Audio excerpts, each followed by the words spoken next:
What's up, YouTube? Scott out here today on the Wabash. A different stretch of the river today. I've never been down here before. And like always, looking for bottles and treasure. Not really found anything yet. I don't have a lot of high hopes for finding bottles down here. We're in an area where every year there's a big festival and thousands of people come and camp for a couple days, and I'm sure this part of the river has been walked over a lot, and if there was any really good bottles or anything, someone would have probably picked them up a long time ago, but you never know. Somebody could have missed one, or you know, something could have just been uncovered by the water this year and it's been exposed. It's been covered up a long time. If I don't find any bottles, I got a backup plan. I did bring my magnet, so I'll do some magnet fishing. It doesn't really matter how many people has been down here for that to work. We'll find something with the magnet, I'm sure. But I'm just kind of walking and you know, I'll let you know if I find anything. I did find this wine bottle, and it actually still had wine in it. I didn't realize that. I pulled it out and dumped it out over, and the cork, you can see the cork still in it. It's not an old bottle, but I might keep it and do something with it. You can clean that out, and I might drill a hole in it, put like Christmas lights or something in it. That's make like a neat thing to set on a table or something. So I might take that one, but if I find anything else, I'll let you know. Alright guys, this is kind of a cool thing about being out in the woods. There's a pretty cool woodpecker there. I don't know what kind of woodpecker this is, but I see him all the time. So I thought I'd capture him on camera there. He's picking it, trying to get things out of that dead tree there. I don't know if bugs or whatever. Pretty cool. Still not really finding anything, but we're out walking still, and I did find this really cool looking piece of wood. It looks like it's 1,000,000 years old. I know it's not, but I mean, yeah, it's got a really cool color to it. Kind of a neat, just the right amount of mud and dirt on it. I don't know what I'm gonna do with it. And I think I'm gonna bring it home. It's super lightweight. It's really dried out. But I'm gonna take this home and I don't know, see what I could do with it. But still nothing else, anything good. I haven't done any magnet fishing yet though, so I'm gonna keep walking, and eventually I'll turn around and start heading back to the truck. But we'll get the magnet out here in a few minutes. Okay, squirrel, where's the treasures? Show me where the treasures are. Where you going, squirrel?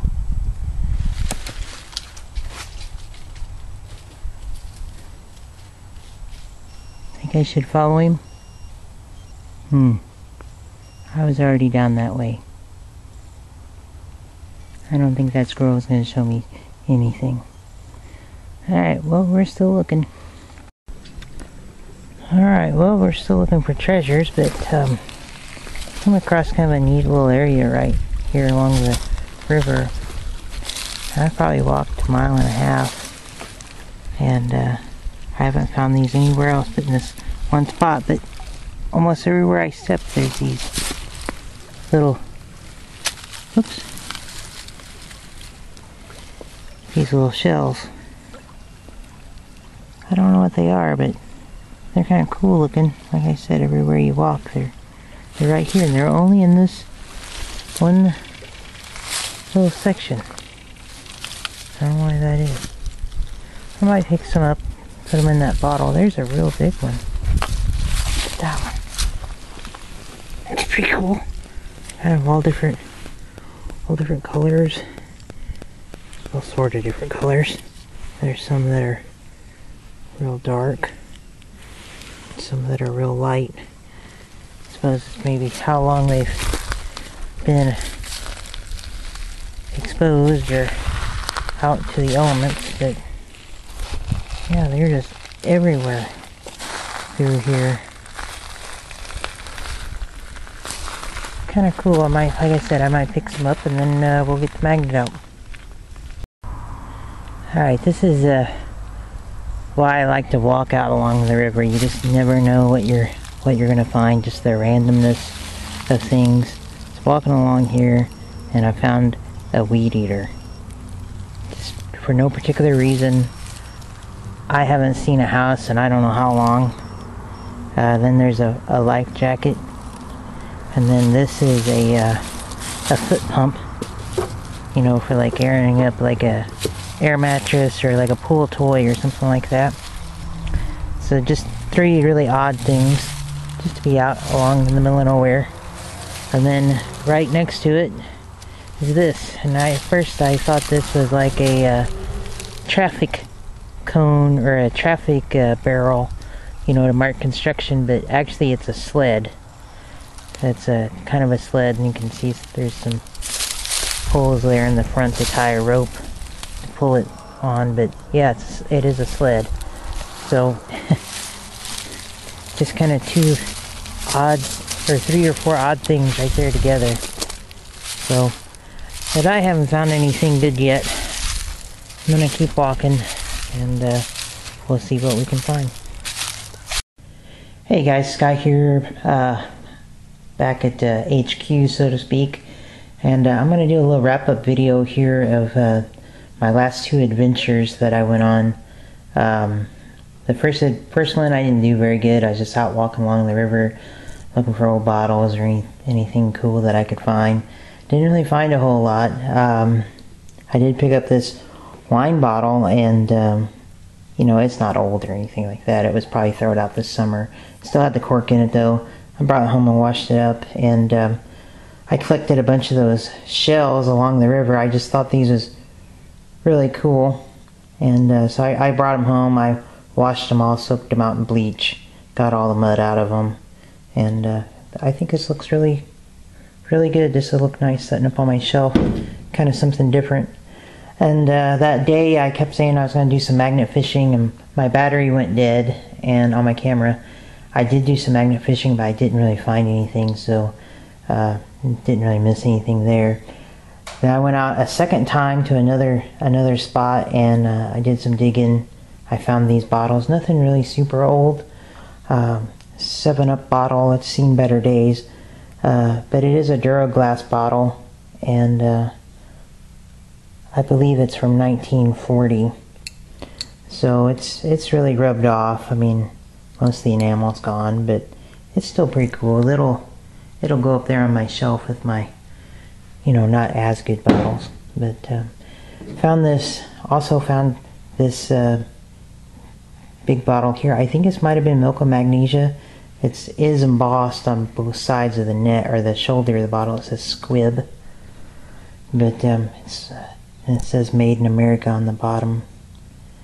And I was really surprised to find a bottle this size at this spot where I was at that was intact, that large. This was kind of cool.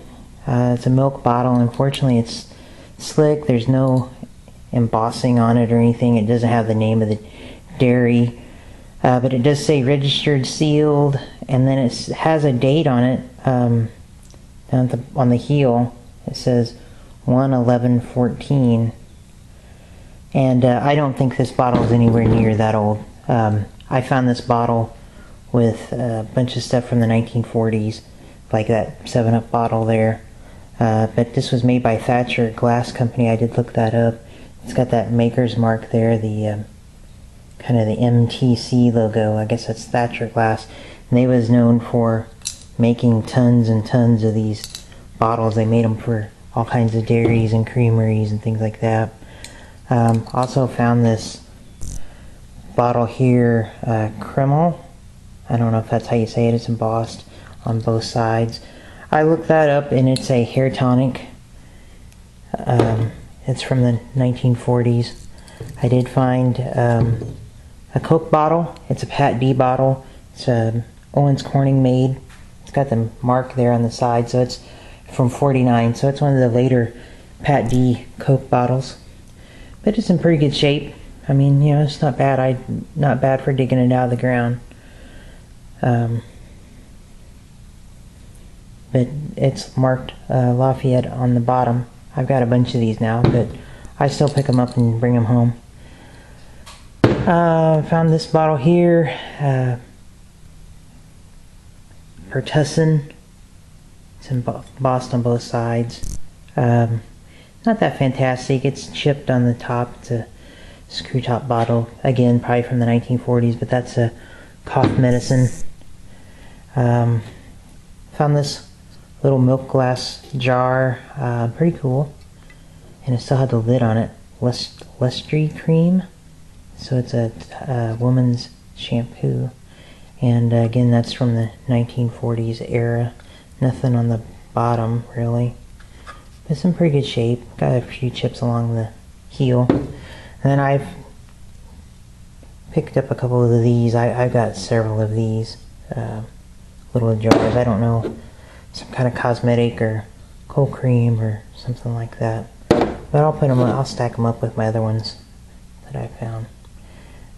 This one I think had gotten burnt a little bit. Most of that dump where I got all these bottles had been burned. It got a little hot probably. But and then I found this. It's a Purex bleach bottle. So as you can see, it says Purex along the top, and it was cool that it still has the cap. It says rust proof cap, Purex. And so I looked this up. This would have been from the 40s as well.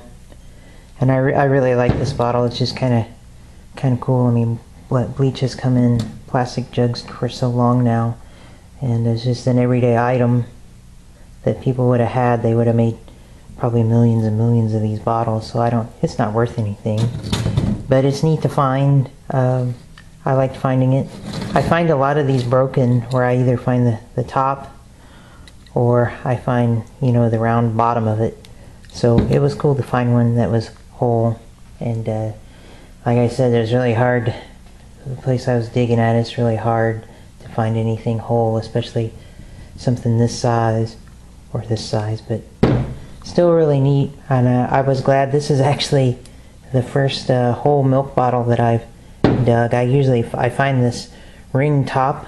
I have found tons and tons of those tops and necks and things, but that was my first whole milk bottle to dig. So I was really happy with that, even though it is slick and it doesn't have the dairy name on it. But that's what I found, and I hope I'll be out tomorrow, and I'll take the camera along. I'll make sure it's charged up this time, and we'll see what we can find. Thanks for watching the video.